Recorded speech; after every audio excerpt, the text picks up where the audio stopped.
Don't you make me turn this laptop around, young man. Sorry, I had to. This topic is about holding your team accountable without being a helicopter manager. Now, this is where it's going to get interesting. I've heard lots of team members, especially recently, say they felt like they were reverting back to Office Space, where it felt like, the managers, yeah, I just need to know the top 5 things you did last week. And if you could put those in an email for me, that would be great.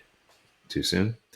But, there is a time and a place. I mean, honestly, have you ever felt like you had to hover over your team?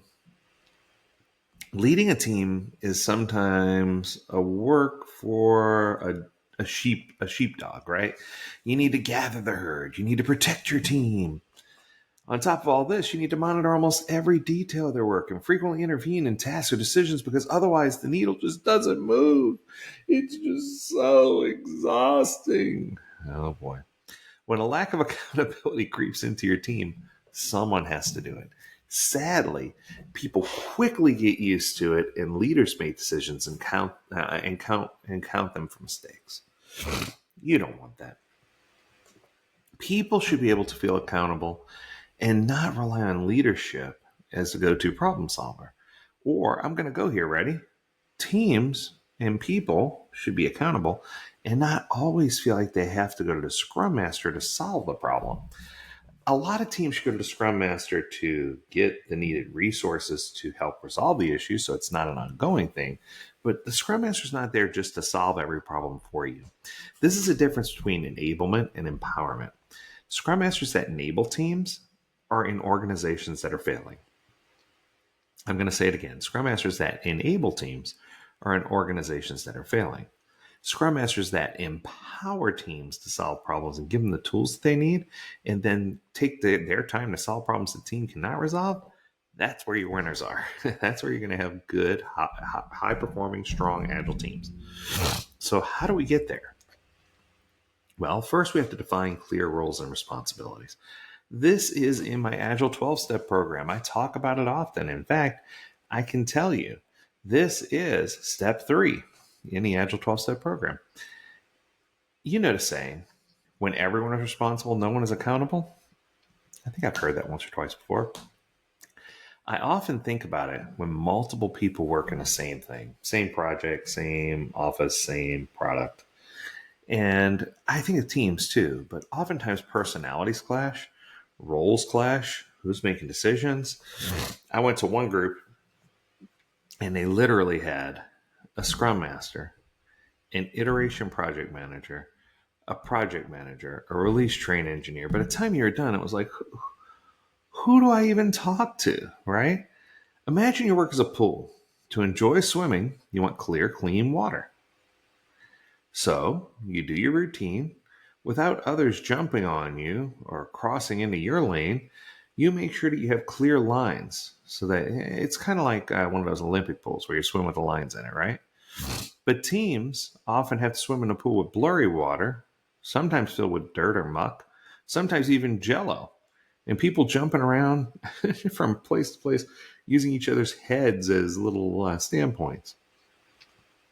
Ask yourself, does every team member have a well-defined role with a specific set of accountabilities? If your answer is no, you probably have accountability trouble. I'll just call it dirty pool, right? There's poop in the pool. In principle, when everyone knows exactly what they should be accountable for, it reduces the tendency to defer decisions or tasks to a manager or a scrum master or a lead. Likewise, nobody's going to come out and play the victim. If it's not done, it's because you didn't do it. Start by looking at what should be done and what skills you have on your team and try to make sense of it. Try to get it all panned out. Try to get it all to work out together. Next is ownership culture. Everyone should want to become an expert in their area. They should have a growth mindset, not a fixed mindset. They should be self-starters. It sounds nice, doesn't it? But honestly, how many people are really like that? Especially when you can just go to a manager and ask them to solve it for you. Easy peasy, right? But there's a trick that many people don't know about that can help Help others feel accountable and take ownership. Are you ready? Let them make the decision. I talk about this a lot in my class, where even if I know the answer, I'll go to a leader or a manager and I'll say, "Hey, I was thinking this. What's your thoughts?" And then when they'll tell me, I'm like, "Oh, I'm so glad you thought of that."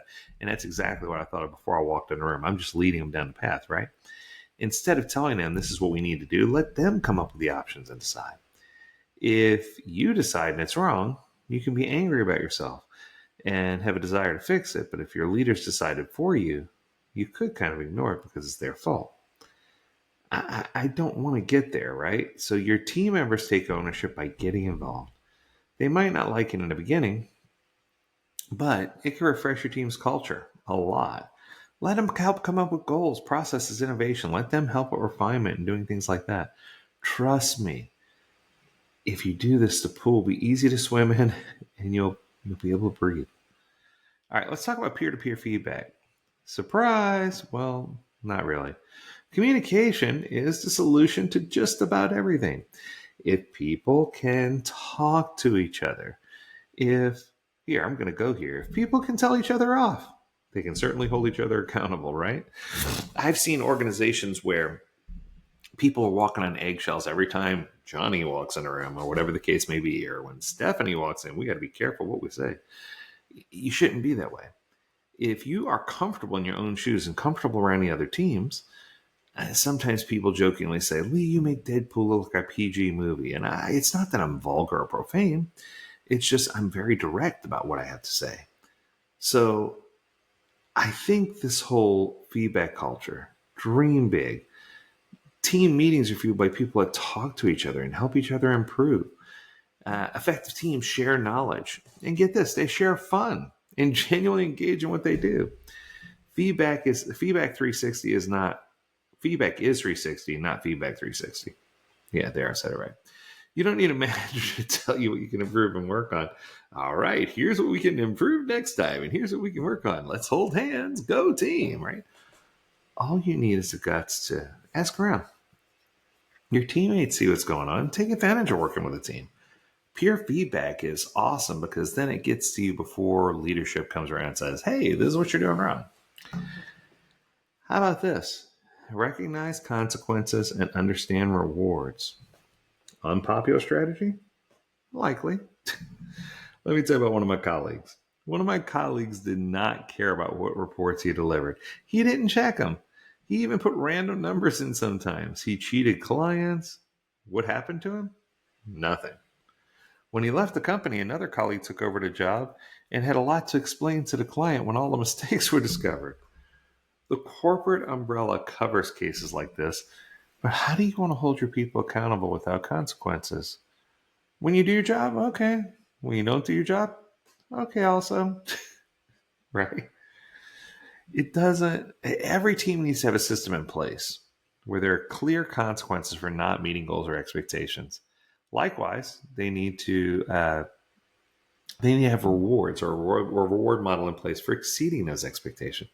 It doesn't have to be something dramatic. $1 million and you get a car and you get a car. We can't do that. But think of such things as simple recognition in team meetings, bonuses, spiffs, additional training or supervision. There's lots of things you can do. And even if people are doing bad, you can give them additional training in more basic things, right? But I think the key here is you don't want to neglect good behavior. Link accountability directly to tangible outcomes. Only when team members understand what the tangible outcomes are they going to take their responsibility seriously. You can't just say, "Oh, we're going to do all the things." That never works. But I think the key to all of this is don't hover over them. They know what they're supposed to do and they know how to do it. Helicopter managers are a sign of an incapable team, but they may also miss the mark because they don't understand role clarity, ownership, feedback culture, consequences. We need to get in an environment where everyone takes on some accountability because if not, why bother? It's someone else's problem, not mine, right? So at the end of the day, you have to ask yourself a question, especially if you're in a Scrum Master role. You have to ask, is this a situation where I have to solve it for them? Or is this a situation where I'm going to empower them to solve it themselves? maybe it's time to start not solving things for them. Let them get some work done. Let them understand and figure out why these things are happening. And let us get to work now so we can perfect everything and make everything as good as it could possibly be for the team and for the organization. That's going to do it. I hope you enjoyed this episode. If you have a topic you want us to discuss, learn more at AgileDad.com. We'd love to hear from you. As always, we encourage you to stay healthy, stay well, and stay agile, my friends. Until next time, do take care. Bye now.